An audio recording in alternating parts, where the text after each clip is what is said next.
Joining us right now to kick off the power hour, the final hour of the show, one of the most respected NFL minds out there, not just when it comes to the NFL draft, but all things National Football League. My man, Greg Cosell, breaks down the film, breaks down the tape like none other, has thoughts on basically every single prospect coming up in the 2026 NFL draft, and we're thrilled to welcome him here to the show 9 days out from the 2026 NFL draft. On Twitter at his name, at Greg Cosell, NFL Matchup, NFL Films. My friend, welcome back to the show. How's it going? Nick, what's happening? Always great to be with you. Oh, I'm just really, really, really ready for this, man. I'm ready for the draft. I'm ready for the draft. There's so many great storylines, so many players that I'm pumped to discuss with you right now. So let's get into it here. And I think the last time that you and I spoke was actually in person together on Radio Row in San Francisco, right before the Super Bowl with the Patriots and the Seahawks, right? And I asked you your opinion then of Fernando Mendoza. And I'd love to know if you have any updated thoughts on Mendoza with the tape study that you've had. Likely to be the first overall pick in the draft to the Las Vegas Raiders. I'm always careful to say this. I don't watch film the way you do, right? Or the way guests that come on the show do. I watched a ton of college football. I've watched YouTube cut-ups, and you may be like, well, what the hell do you know? And you may be right about that, and I acknowledge that. I kind of think he's going to be a stud in the NFL. I'm fascinated to get your opinion on how this is going to go for Mendoza and the Las Vegas Raiders. Yeah. Let's start with the first overall pick. Well, I think people need to understand when I watch these players, the way I have my own sheet. I don't work for a team, but I create my own sheets and my own evaluations. So I have strengths, weaknesses, and transition. So there are weaknesses for every player, Nick, because these guys have not played in the league yet. So people need to understand when you point out something that you think is something they need to work on, it doesn't mean you don't like the player or don't think they can be good in the league. It's just something that as a player that's never set foot on an NFL field against an NFL defense, there are things to work on.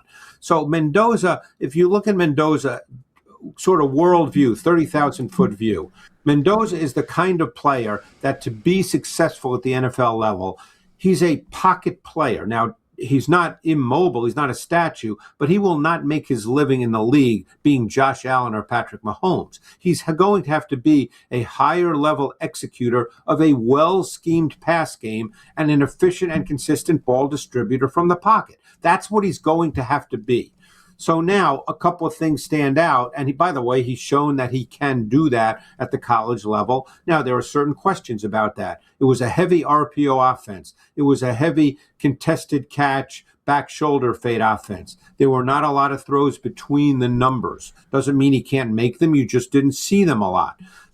There were some questions about him in the pocket in the sense that he needs to develop a better feel for pocket movement, navigating confined space to avoid pressure and make throws, not running out of the pocket, working within the pocket.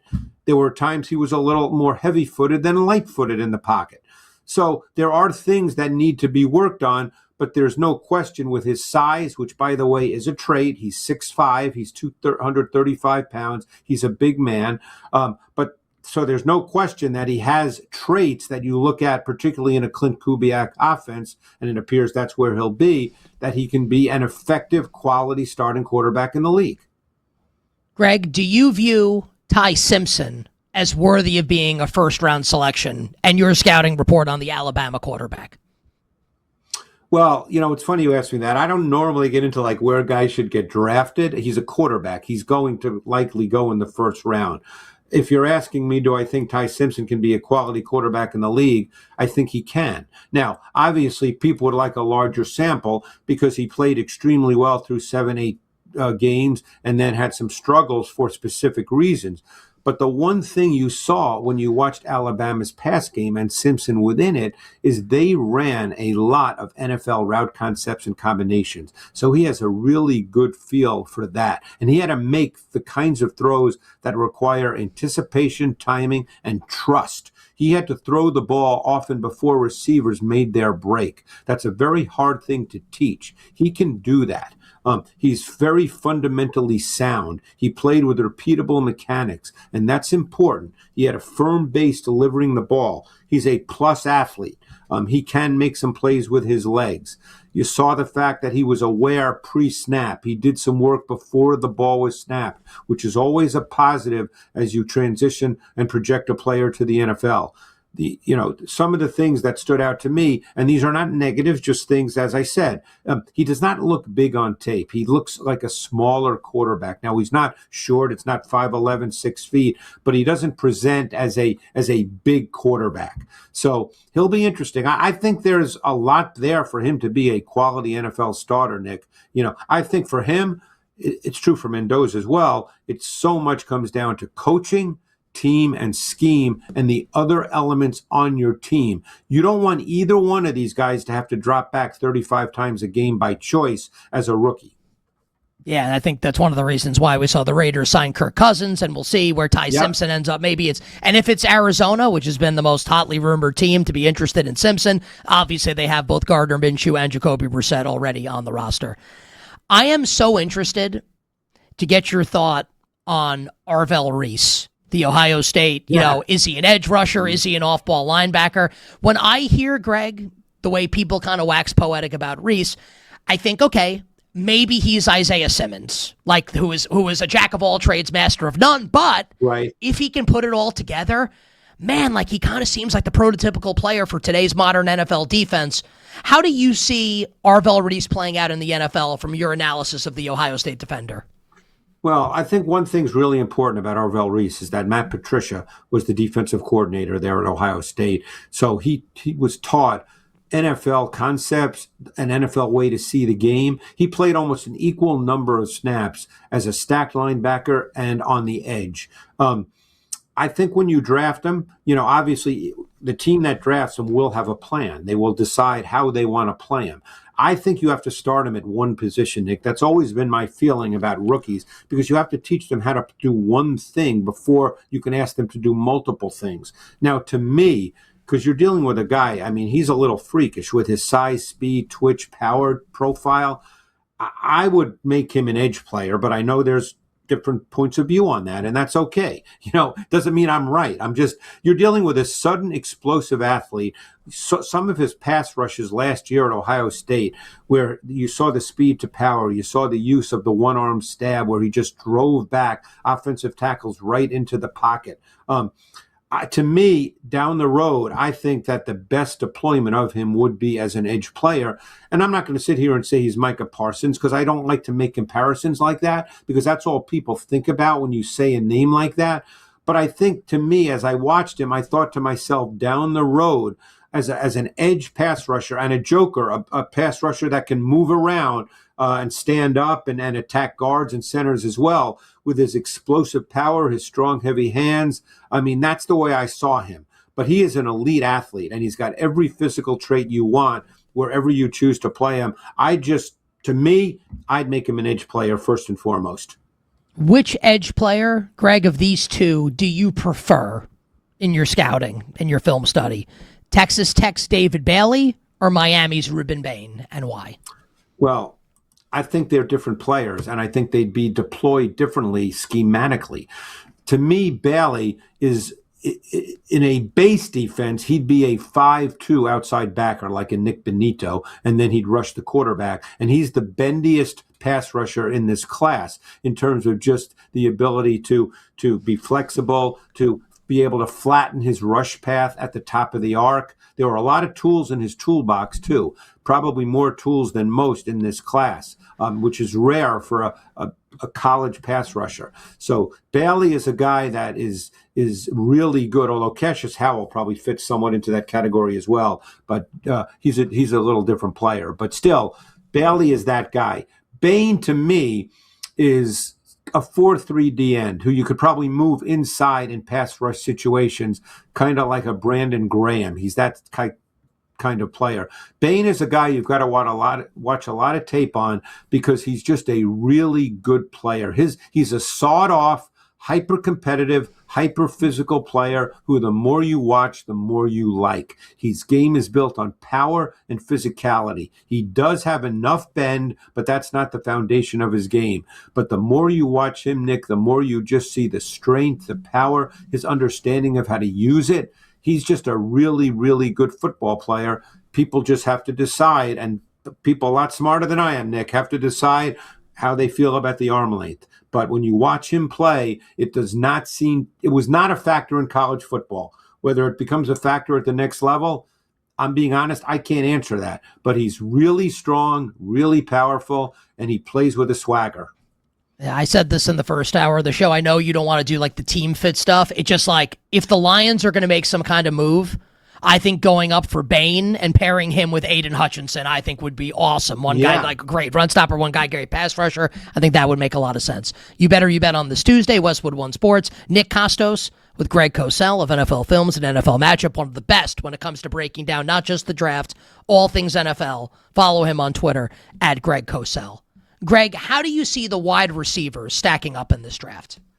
Yeah, well, there needs to be context there because the wide receiver position in the NFL has changed, Nick, because what you have now are you have teams across the league that there's more pre-snap movement, there's more formation variation, there's more reduced splits. Receivers line up everywhere in the formation now. Yeah, every team would like that great boundary X, that single receiver to the short side of the field that can just win one-on-one. There's not many of those guys. This draft class probably doesn't have a true boundary X. Some may look at Carnell Tate that way. I'm not sure he's that guy. But the point is, you have a lot of receivers in this class that will be a function of team and scheme and will probably come in the league and be able to be high volume targets because of that. But there's no Jamar Chase in this draft class. So now, as I said, it comes down to how they're deployed at the next level. So I don't want to use the word polarizing, but it comes down to the eye of the beholder, what you like. For instance, I really like KC Concepcion. I really think he fits the NFL game very much because you can line him up anywhere. You can use him with movement. He's a 3-level dimension because he has vertical ability. He's phenomenal run after catch. When I finished watching him, the player that popped into my head was Zay Flowers coming out of Boston College. I thought there were some similarities there. So, he's a player that I really liked on tape.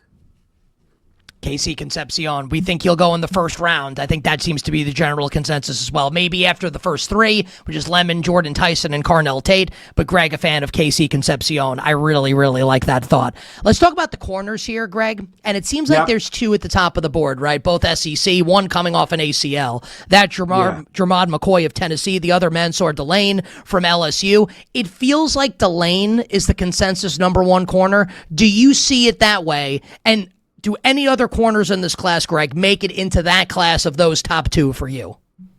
Well, I really like Delane's tape a lot. For me, he was a fun watch. He's kind of a lean, wiry corner. He was very comfortable playing press, both in terms of mirroring routes and also stabbing receivers off their releases. He was a very, very easy mover. He had the acceleration to carry vertically. He got his head around to locate the ball. He was physical in run support. He just was as smooth and fluid as I thought any corner in this draft class. I really liked him a lot. I thought, again, because McCoy didn't play this year, and I did watch him last summer, so I did see him in 2024, and he's a very good prospect. But I like Delane more than I do McCoy. But again, you're splitting hairs. After that, I think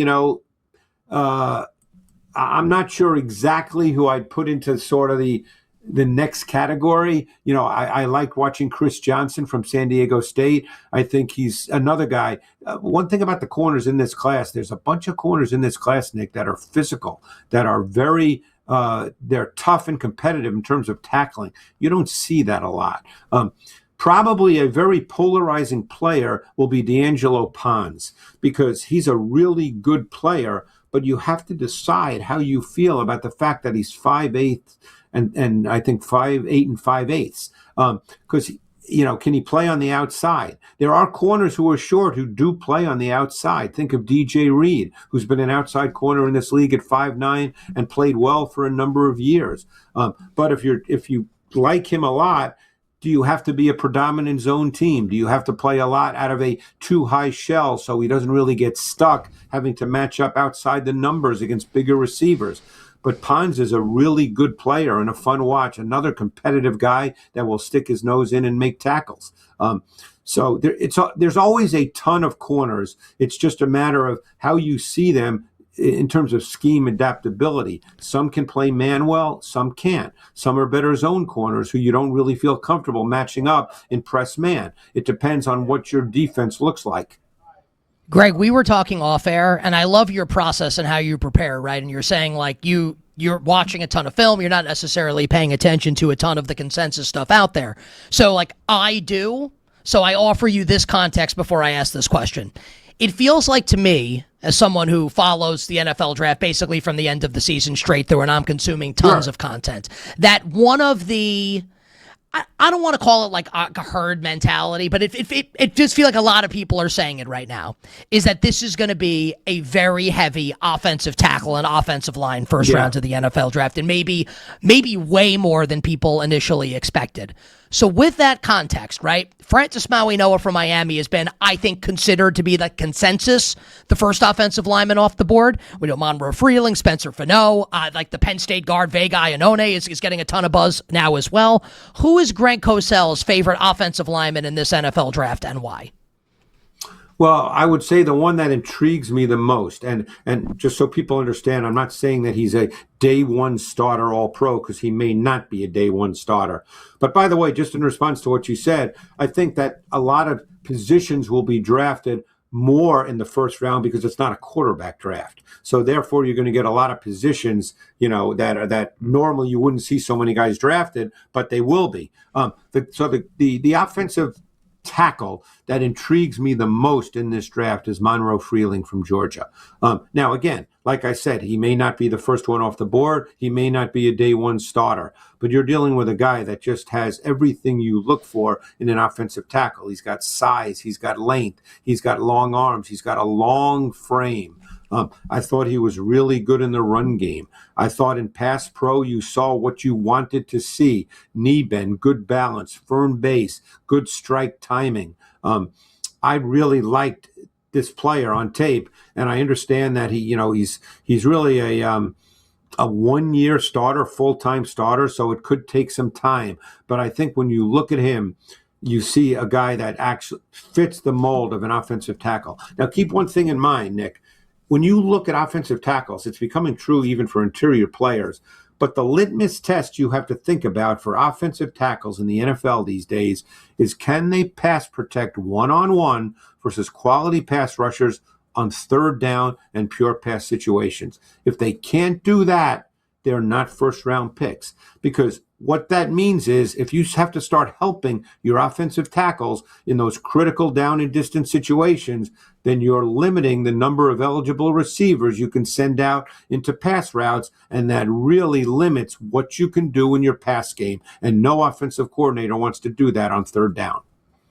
Final question, Greg, and I love it's been like a fountain of great information. And one of the reasons why I can't wait for the first rounds of the draft and to see how it all plays out is because you've got two players, both from Ohio State, right? And you can put Reese in this bucket as well, but we already talked about Arvell Reese, right? Where you have an off-ball linebacker in Sonny Styles and a safety in Caleb Downs, who a lot of people, and I'm curious your opinion, right? I'll ask you in a second.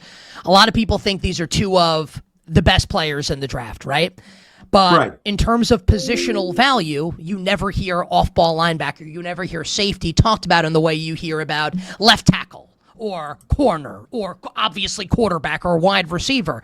So in your estimation, and this does not have to be a team fit thing, right? This is more just in your evaluation in all the years you've done it. Are Styles and Downs special enough prospects at their positions that they should be considered with very high picks coming up in the first rounds of the draft, and why? Well, I'm going to answer that differently, because I'm not a big believer these days, based on my study of the NFL and conversations I've had with coaches, in the positional value thing. I think that stack backer has become a far more important position, and one reason is because of the proliferation of the Vic Fangio school of defensive coaches in the league. Because in the Vic Fangio school of defense, stack backers are really, really important. Look at what Zach Bond has done the last 2 years and how important a player he is. You could say the same about Nakobe Dean, who's of course now with the Raiders. Safety. I mean, I remember talking to Steve Spagnuolo a number of years ago when he was out of the game for a year, and he would come into NFL Films and sit with me every Monday, and he would tell me how important safety was in terms of what he could do with his playbook on a Sunday during the game, and how without good safeties, it would limit what he could do. So I think the positional value is very often more a function of just media and fan conversation than it is of defensive coordinator conversation. So, you're dealing with styles, and without getting into every detail, everybody knows he's very freakish. Caleb Downs is the way he'll be deployed in the league is a lot like a Xavier McKinney, a guy who can do anything. You can line him up on the back end. You can line up in the box. You can match him up at times in the slot on wide receivers. Those players are extremely valuable. And I think that the positional value thing, to me, has kind of lost its meaning. Do you see Downs as kind of like, I know he doesn't have, this is the final question, and thank you for the time. Do you see Downs, because he doesn't have the size of like a Nick Kostos, right, or like a Kyle Hamilton. Do you see him in that vein, kind of, where he's physical enough to kind of take on wide receivers also? Because if that's the case, man, then yeah, this guy should go in the top 5 of the draft. No, he's more like McKinney. They're about exactly the same size. But McKinney's a really good player. Now, McKinney was a second-round pick, but that's irrelevant at this point in time. It's what he's become in the league. And I think Downs kind of fits that mold. And from everything you hear and read, Downs in all these conversations with teams has just blown people away with his intelligence.